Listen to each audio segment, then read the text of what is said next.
first. So what about something like this? When you see a question that asks you to simplify a rational expression, well, first of all, split it, we're going to factor it. Good. So what's a rational expression? Rational expression just means polynomial divided by polynomial. Polynomial on top, polynomial on the bottom, right?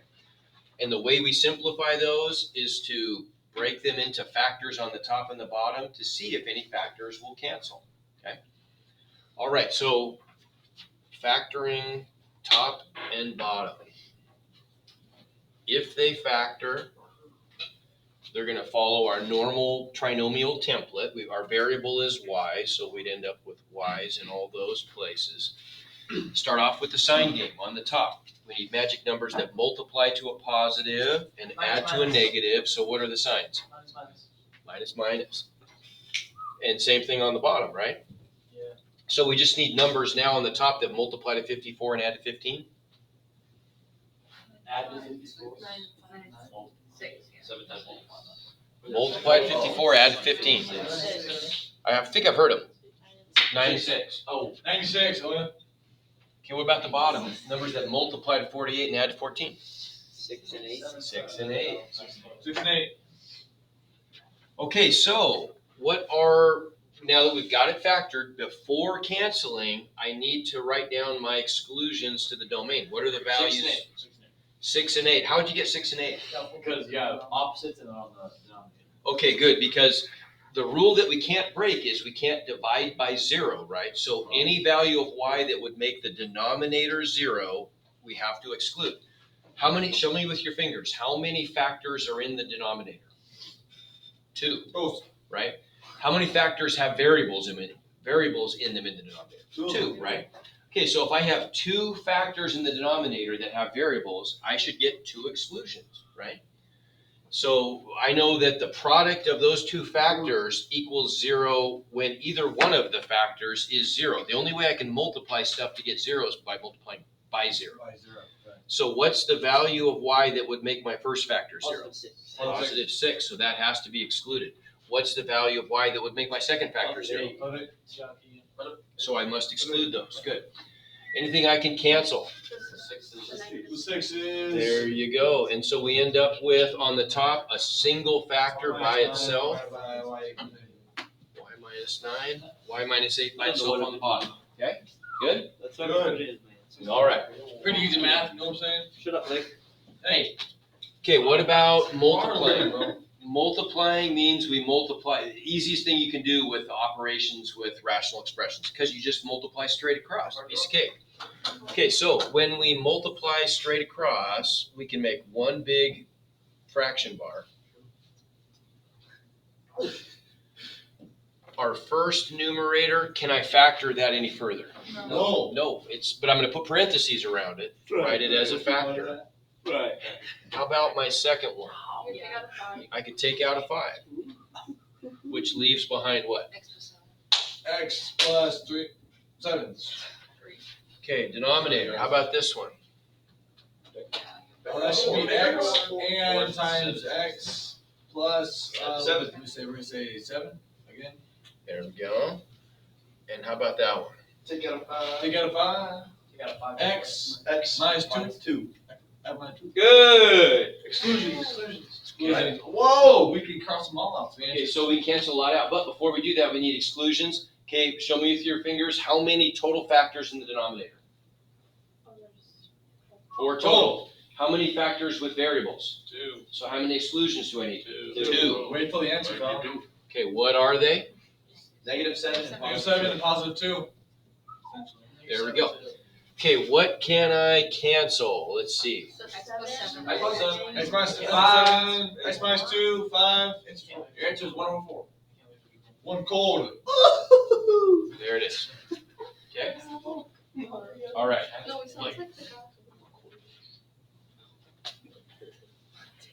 All right. So now, got that good? Any thumbs? All right. Okay, division. It says multiply, but it's dividing, isn't it? Whoops. Divide in this case. Got a division sign. Okay, so what do we do with division? It's just like multiplication, but there's one additional step we need. Yeah, flip it. Flip and multiply by the bottom, which is the thing we're dividing by, right? So the first fraction would stay the same. If I'm dividing by the second one, I'm going to multiply by its reciprocal. Okay, but before I flip, I need to get exclusions, right? Because remember, any factor that ever shows up in the denominator causes an exclusion, right? How often can we divide by zero? Never. So both before I flip and after I flip, in both cases, I cannot divide by zero. All right, so let's get everything factored first of all. So my first fraction, can I factor that? I can, yeah. What is the pattern for? Okay. I'm using, what do I call that pattern here? Okay, I'm adding, so it's a sum. Sum of cubes, there you go. Okay, so my sum of cubes pattern, that's a cubed plus b cubed. How does that factor? Plus b, and then A squared Plus 2ab. Minus, Minus 2ab. no, ab, I quit. plus b squared. okay? All right, so there's my sum of cubes pattern. Now, I want you guys to notice something. Grades are updated. Finished. Anybody that had outstanding tests, they're graded. One thing I see persistently, not often, but I see it sometimes, is people mixing up the patterns. They mix up the product patterns and the factoring patterns. If I'm trying to factor something, it's really easy to distinguish those patterns. They start off with no parentheses and they end up with parentheses because I'm writing something in factored form, so I need the parentheses, right? The whole point is I want to end up with factors separated using parentheses in the patterns. So those are the ones we want when we're factoring, okay? Okay, so in this case, I've got x cubed plus 8 is the same thing as 2 cubed. So I'm following my pattern where a is being replaced by what in the blue bubble? X, b is being replaced by 2, okay. So the blue numerator factors then into x plus 2, keep going. x squared Minus, whoops, you're right, minus Whoops. 2x, x times 2 would just be 2x, and then plus 4. plus 2 squared is 4. Okay, so now should I try to factor that trinomial further? No, you're right, how come? Because it's already factored. It's already factored. It's never going to go any further. When you're dealing with these patterns, the cubes, sum of cubes, and difference of cubes, remember that the trinomial you get is always prime. It'll never factor. So just leave it alone. Okay? So we factored the blue numerator. How about the denominator there? Can't go any further, right? I'm just stuck with 4x divided by, and we will get an exclusion there, won't we? Divided by, let's do this other fraction. How about the top? Does that factor? Yes. What's that factor into? X. X Minus 2, x plus 2. X plus 2. Good, because that's a difference of squares, isn't it? X squared minus 2 squared. And then the bottom is it's fully factored. I can't break that apart any further, can I? Okay, so we need to add some exclusions in this case. What are my exclusions? Negative 2 and 0. Okay, so I got negative 2 and 0. So I can't have 0 or negative 2. Okay, good. Now what? Flip. I'm going to flip and multiply by the second fraction. So then what's that give me? First fraction stays the same.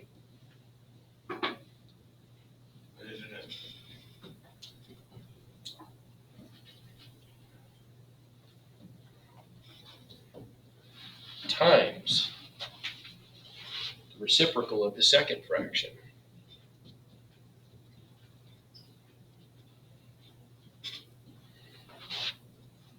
Oh, whoa, yikes. Whoa.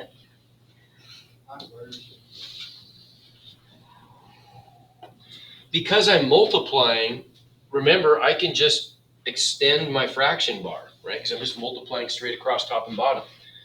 Okay, so does that give me any new exclusions? Positive 2. Positive 2. Yep, I get positive 2 also, don't I? So we get all those exclusions. Anything I can cancel now. X plus Yes. two. X plus 2 can cancel, can it? Yeah. So we cancel one of those guys. Whoops. Cancel one of those guys, and that's it. That's all. Right? So we end up then with our final answer. Looks like on the top, I've got x plus 2 times x squared minus 2x plus 4. On the bottom, 4x times 4x. x minus 2. comes the quantity x minus 2, and I'm done. Some stuff canceled, but not that much this time. Okay. All right, adding and subtracting gets maybe one step tougher because now when I add or subtract fractions, what do I always have to get? Common denominator. Common denominator. Yeah. So what do I have to do to get a common denominator here? It's already common. Nothing. Already done. So I've got my common denominator, which means when I have a common denominator, what can I do to my fractions? Combine. Oh, no. Push them together, right? One big fraction, okay? So we can write this as one great big fraction with the common denominator, x squared plus 3x. What about the top then? So I'm going to have my first numerator Plus your second numerator. plus my second numerator. Exactly. So the first numerator is x squared minus 4x. I'm going to add that to my second numerator, which is x squared plus 3x. Do I need parentheses around the blue or the red there? I do not, because nothing is being distributed. Now, if I were subtracting instead of adding, so pay real close attention to this, very important question. If I were subtracting fractions instead of adding fractions, would I need parentheses? Yes. I would. I would need parentheses around the red numerator because I'd be subtracting the whole thing, so I would have to distribute the negative. Everybody get that? Very common mistake, okay? But this time I don't have that. So now if I combine like terms in the top, how many x squares do I get? 2. 2. How many x's do I get? Negative 1. So 2x squared minus x. In the bottom, I get x squared plus 3x. So can I factor the top? I could take out an x, yeah. If I factor out an x, what's left behind? 2x minus 1, good. Go at the bottom. You can take out an x too. Take out an x. 3 What's left behind? plus x. X plus 3. Okay, so now that I've got everything factored, what are my exclusions? Just negative 3 and 0. And 0, yeah. Okay, show me with your fingers. How many factors in the denominator have variables? 2. So how many exclusions do I need? 2. What's the 0 of that first factor? 1. No, 0. 0. Oh, yeah. 0. And just ask yourself, the factor x equals 0 when x equals what? Well, duh, 0, right? Okay, so 0 and Negative 3. negative 3, okay. And then there is a little cancellation there, right? So I could cancel x's and I get slightly simpler answer. On the top, I get by itself 2x minus 1. On the bottom, by itself, x plus 3. Okay, good? All right. How about subtraction? What about one like that? Common denominator. Okay, so I'm going to give myself a little room here because I might need, I don't have a common denominator, do I? No. But I have to get one. So I'm going to have to do, to get common denominators, remember what we do, we multiply top and bottom by factors in the individual fractions to create a common denominator. So I'm going to give myself space to do that in the first fraction and the second fraction.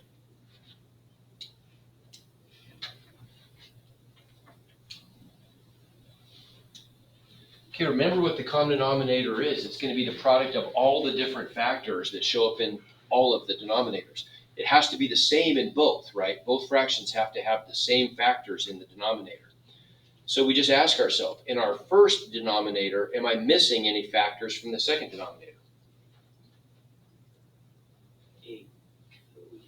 I'm missing a 2, yeah, right? What else? X plus 1. Yeah, those are the missing factors, right? That I don't have in the first denominator that exist in the second denominator. I need my denominators to be the same, so I'm gonna have to get those into my first denominator, right? So that means I need to multiply the bottom by 2x plus 1 to get those extra factors that are already in the second denominator, but I have to do the same thing to the top, right? So multiply top and bottom by 2x plus 1, okay? Now, to get that same denominator in the second fraction, what would I have to multiply? Or 9. Multiply by 9x, yeah. We need to multiply the bottom by 9x, so I gotta do the same thing to the top, right? Okay, so that's gonna give me the same common denominator. Well, 9 times 2 I could combine into 18. So 18 times x plus 1. I get a common denominator, right? So now I can push the fractions together. Boom. With one big common denominator, 18x times x plus 1. Okay, so how about the first numerator? You could multiply that. 7 times 2 is what? 14, right? And what if I distributed that? What's it going to give me? 14x plus 14. Everybody agree? Yeah. Okay. If I distribute, I can distribute, combine those and distribute. And then what about, now I've got minus, so I got to keep track of that. Here's the minus sign that connects the two fractions. So when I push the fractions together, that minus sign just shows up in the numerator, right? Minus 27x. Would you need parentheses too?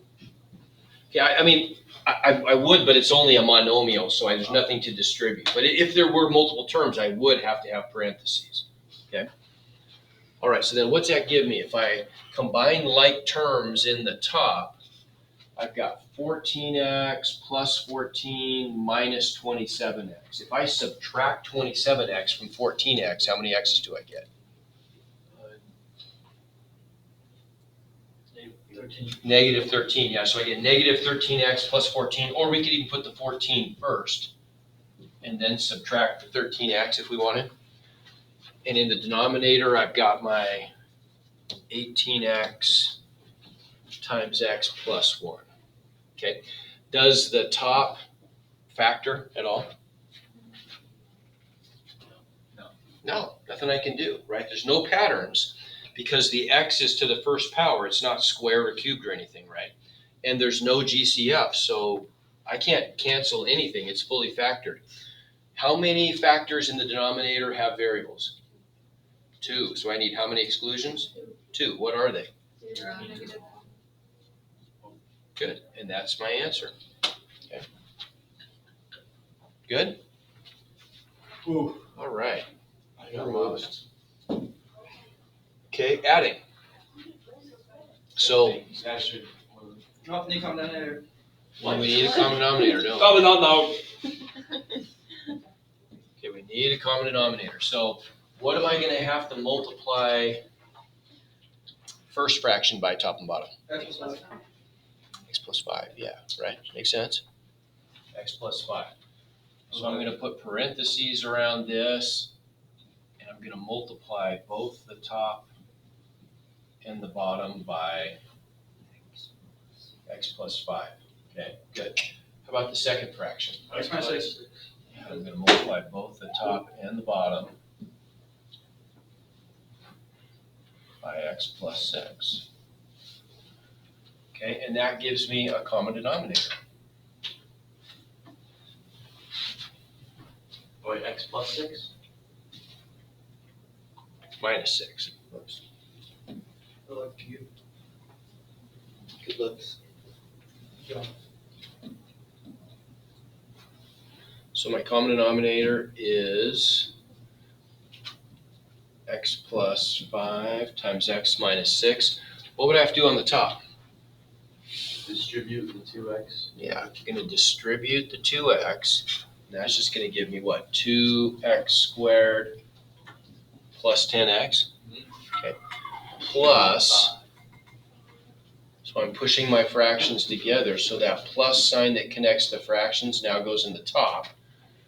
And what happens if I distribute the 5 in my second numerator? 5x minus 3. Okay, good. All right, and if I combine like terms, 15x. yeah, I get 2x squared plus 15x minus 30. and on the bottom, already got it factored. So now we'll try to factor the top, right? We may or may not be able to do that. Well, can you take out a GCF in the top? You cannot. You cannot. Oh. Okay, we can't take out a GCF. What's the only way we could factor the top? Slip and slide. Okay, so let's try slip and slide. Just see if it works. So we've got, for slip and slide, we've got 2x squared plus, whoops, can't read that, plus 15x minus 30. We're going to slip the 2 over and multiply by the negative 30, which gives us the basic trinomial x squared plus 15x minus 60. And so the question is, can we factor that or not? If that basic trinomial factors, we're good. Then we can factor the trinomial. If not, it was prime. What would the signs be if they multiply to a negative and add to a positive? Positive, negative. Positive, negative. Okay, this might be a table question, right? We got to find our magic numbers m and n. And the bigger one is going to be the positive one, right? So we'll make a column for a 20 and 5. big positive and a small negative. No, what? And we know that their product, we're going to pick numbers. Remember what we said, this has been a while since we did this, but remember I told you, I gave you guys a little trick. When we're trying to find magic numbers, if they multiply to a negative, it's always easier to pick numbers that add to the right number. Pick pairs of numbers that add to 15 until we find one, if possible, that multiplies to the right thing, which should be negative 60, right? Okay, so now let's just pick pairs of numbers that add to 15. That would be something like, like if I pick positive 18, I would have negative 3, right? Those multiply to negative 54, so I missed it. So that means I need bigger numbers, right? Okay, so I go one bigger. 19 and negative 4, well, hold on. That multiplies to negative 76. So it's prime. So it's prime. So there are no magic numbers. It's prime. Okay. That's it. And so this is our answer. This is our simplified answer right there. We got What would be my exclusions? Negative 5, Negative 6. positive 6. Negative 5 and positive 6. You got it. Okay, last one for today. Tomorrow will be kind of a little easier. We'll only have our division stuff to deal with tomorrow. So last one for today. Okay, what about these? Simplifying complex rational expressions. Complex rational expressions, think what that means. All that means is I've got a great big fraction with fractions in the top and or the bottom of my big fraction. See, look at this. Here's my big fraction bar, right? That separates the top from the bottom. But notice that in the top, I've got a fraction in the top of my fraction, right? So that's what makes it complex. The strategy for simplifying complex rational expressions is easy. You're just going to turn everything in the top, which is the blue bubble, and turn everything in the top into one fraction, everything in the bottom into one fraction, and then flip and multiply by the bottom, right? That's my strategy. Bottom is already done. Right. What's the denominator of the red fraction? 6. No. 1.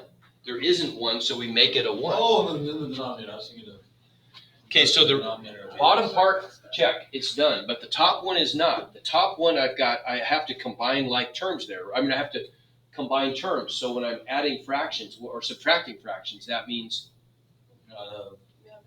what do I have to have when I'm subtracting fractions? Denominator. Common denominator. Okay, so we need to do some work on the top. on the top, I've already got my x over 6 minus 1. Well, I want to make this look like two fractions that are being subtracted. So how would I write the 1? 1 over 1. There you go. Okay, to get a common denominator, what's the only thing I've got to do? Multiply by 6. Multiply the second fraction, blue fraction, by 6 over 6. Aha. Okay, so if I multiply by 6 over 6, then that's making the blue part, the top of my big fraction, now has a common denominator of 6, right? So we can write the blue fraction with one common denominator of 6, and X minus 6. I get x minus 6 in the top of my blue fraction. Good, so now we got one big blue fraction in the top. That's good. Divided by, we already finished our red fraction, is just x minus 6 over 1. I'm going to put these in parentheses just so we can see that we've got separate fractions in the top and the bottom. Okay? Okay, so now, so far, are there any exclusions so far? I've got fractions in the top. Look at the blue fraction. Do I have any exclusions from the blue fraction? No exclusions from the blue fraction because there's no variables in the denominator, right? Any exclusions from the red fraction? 1. No. Nothing. 1 is never, okay, but you got, now, hold on.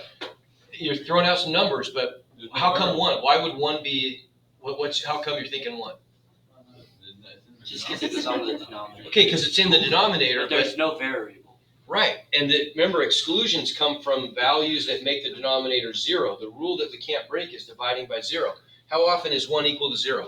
Always. How often is 1 equal to 0? Never. I thought you said something. God. So 1 is never 0, so there's no exclusion so far. No variables in denominators. Okay, what's my next step though? Cancel the x. Okay, but if I have fraction divided by fraction, what do I do? Flip and multiply by the bottom, right? Okay, so this is equal to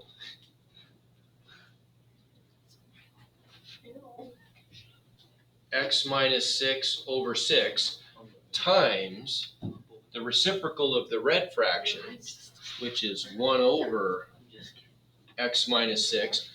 So if I'm multiplying fractions, I feel like I know there's a lot today, but I need everybody with me here. Just collect everybody's attention right up here. When I'm multiplying fractions like this, I extend my fraction bar, which means I have to put parentheses around stuff that's being multiplied, right? Okay. Yes. Okay, so now, is there an exclusion now? X minus 6. So what's the value of x that I have to exclude? 6. Okay. So I'm excluding 6. Is there any cancellation? X minus 6. Aha. So what is my simplified answer? 1 over 6. There you go. How about that? Okay. That help? Yes, sir. Couldn't you get that x couldn't equal 6 from earlier? Because if it was 6 in the I see what you're saying. Like you're saying, It's already on the denominator. okay, here's what Nathan's saying. He's saying, okay, the red fraction would have a value of 0 when x is equal to 6, right? So technically you could, but really the way that we have kind of dissected this process, we don't do that until we get a factor that's explicitly in the denominator. Either way, it's going to work either way. I know what you're saying, and you're right. You're right. You could have seen that 6 coming in advance. Yeah. Okay. All right. I'm hungry. Good work. I feel white in my stomach. white? Yes, I feel